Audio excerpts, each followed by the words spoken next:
नमस्कार, आकाशवाणी देहरादून से प्रस्तुत है प्रादेशिक समाचार।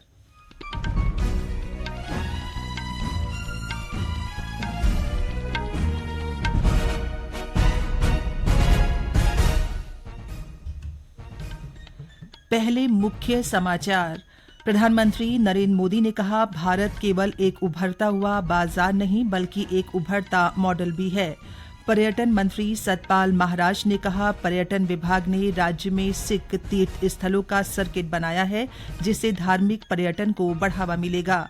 द्वितीय केदार मदमहेश्वर मंदिर के कपाट परंपरागत ढंग से पूजा अर्चना के बाद शीतकाल में श्रद्धालुओं के लिए बंद। और हरिद्वार जिले के बेरोजगार युवाओं को रोजगार के अवसर उपलब्ध कराने के लिए आगामी 21 नवंबर को वृहद रोजगार मेले का आयोजन।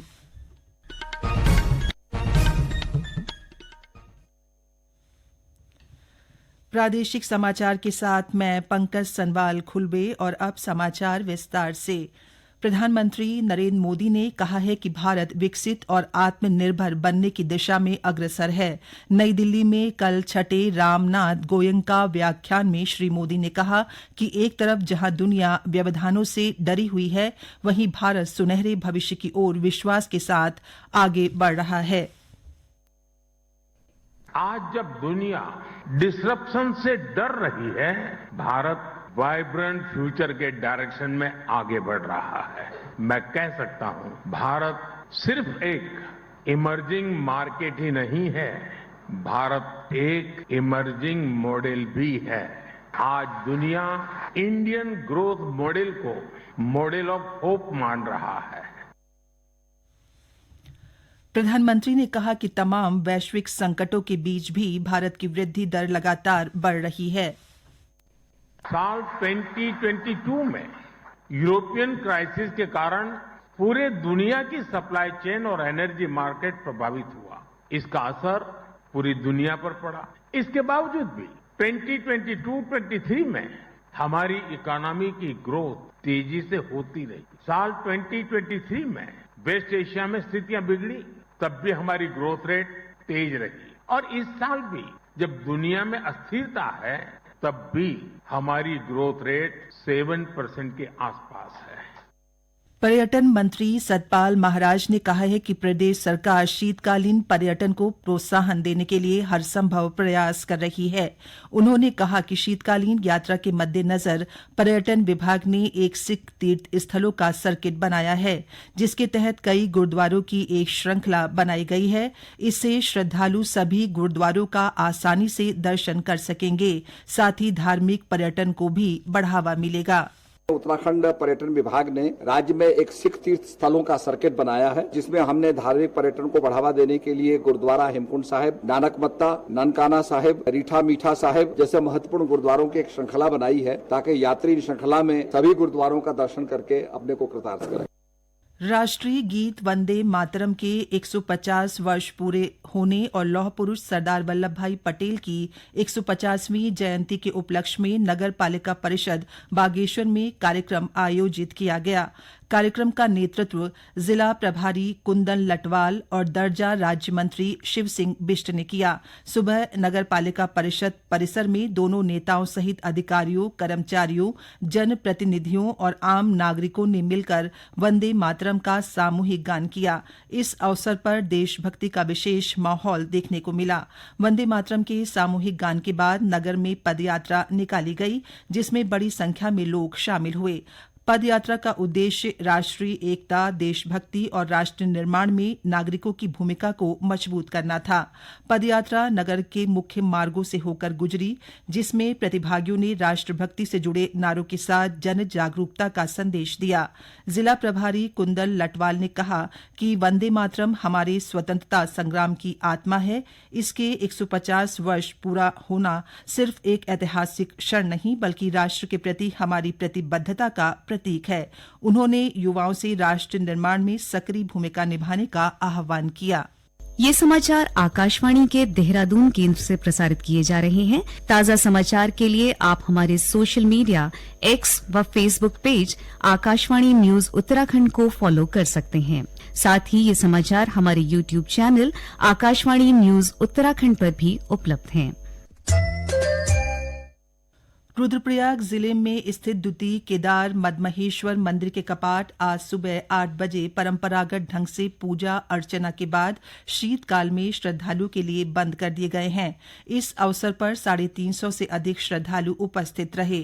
बद्रीनाथ केदारनाथ मंदिर समिति के मुख्य कार्याधिकारी विजय प्रसाद थपलियाल ने बताया कि विषम भौगोलिक परिस्थितियों के बीच इस वर्ष 22,000 से अधिक श्रद्धालु ने भगवान मदमहेश्वर के दर्शन किए। उन्होंने बताया कि कपाट बंद होने के बाद मदमहेश्वर जी की चल विग्रह उत्सव डोली रात्रि प्रवास के लिए पहले पड़ाव गौंडार के लिए रवाना हुई। डोली 19 नवंबर राकेश्वरी मंदिर रांसी और 20 नवंबर को गिरिया प्रवास करेगी। 21 नवंबर को चल विग्रह उत्सव डोली शीतकालीन गद्दी स्थल श्री ओमकारेश्वर मंदिर उखीमठ पहुंचेगी, जहां शीतकाल में भगवान मदमहेश्वर की पूजा अर्चना की जाएगी। हरिद्वार जिले के बेरोजगार युवाओं को रोजगार के अवसर उपलब्ध कराने के लिए आगामी 21 नवंबर को दयानंद स्टेडियम गुरुकुल कांगड़ी विश्वविद्यालय में वृहद रोजगार मेले का आयोजन किया जा रहा है। रोजगार मेले के सफल क्रियान्वयन के लिए प्रचार वाहन को हरी झंडी दिखाकर रवाना किया गया। मुख्य विकास अधिकारी ललित नारायण मिश्रा ने कार्यक्रम अधिकारी गिरीश तिवारी को रोजगार मेले का जिले के विभिन्न क्षेत्रों में व्यापक प्रचार प्रसार करने के निर्देश दिए हैं, ताकि रोजगार मेले में अधिक से अधिक बेरोजगार युवाओं को रोजगार के अवसर उपलब्ध हो सके। दून विश्वविद्यालय ने सेमी कंडक्टर उद्योग के क्षेत्र में इंडस्ट्री कनेक्ट स्थापित करना शुरू कर दिया है। इसी पहल के तहत एक अमेरिकी कंपनी के अनुसंधान और विकास के निदेशक डॉक्टर आर गोपी चंद्रन ने दून विश्वविद्यालय का दौरा किया। इस दौरान उन्होंने भौतिक विज्ञान, रसायन विज्ञान और कंप्यूटर विज्ञान विभाग के छात्रों और फैकल्टी मेंबर्स के साथ संवाद किया। दून विश्वविद्यालय के प्रोफेसर अरुण कुमार ने बताया कि सेमी कंडक्टर उद्योग तेजी से बढ़ रहा है और इसमें अगले 10 सालों में लाखों छात्रों को रोजगार के अवसर मिलेंगे।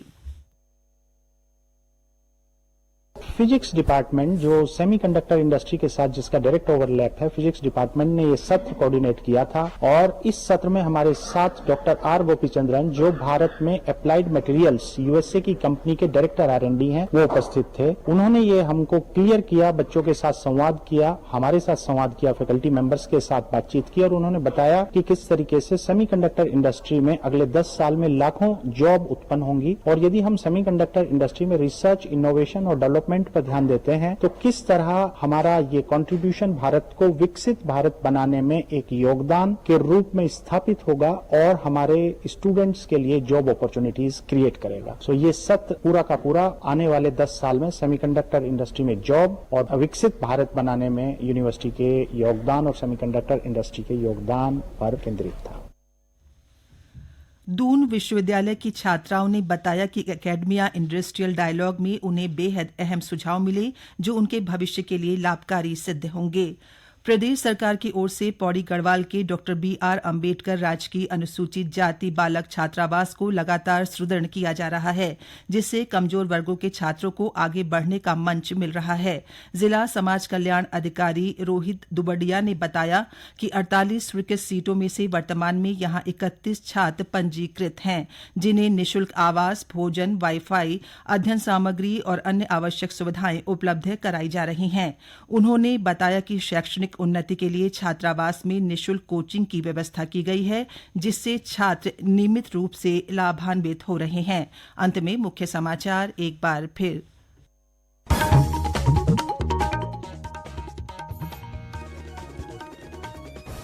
प्रधानमंत्री नरेंद्र मोदी ने कहा, भारत केवल एक उभरता हुआ बाजार नहीं बल्कि एक उभरता मॉडल भी है। पर्यटन मंत्री सतपाल महाराज ने कहा, पर्यटन विभाग ने राज्य में सिख तीर्थ स्थलों का सर्किट बनाया है, जिससे धार्मिक पर्यटन को बढ़ावा मिलेगा। द्वितीय केदार मदमहेश्वर मंदिर के कपाट परंपरागत ढंग से पूजा अर्चना के बाद शीतकाल में श्रद्धालु के लिए बंद।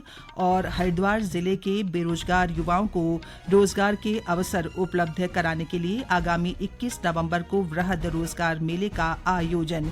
इसके साथ ही प्रादेशिक समाचार का ये अंक समाप्त हुआ। अगला समाचार बुलेटिन शाम 6:30 बजे प्रसारित किया जाएगा। नमस्कार।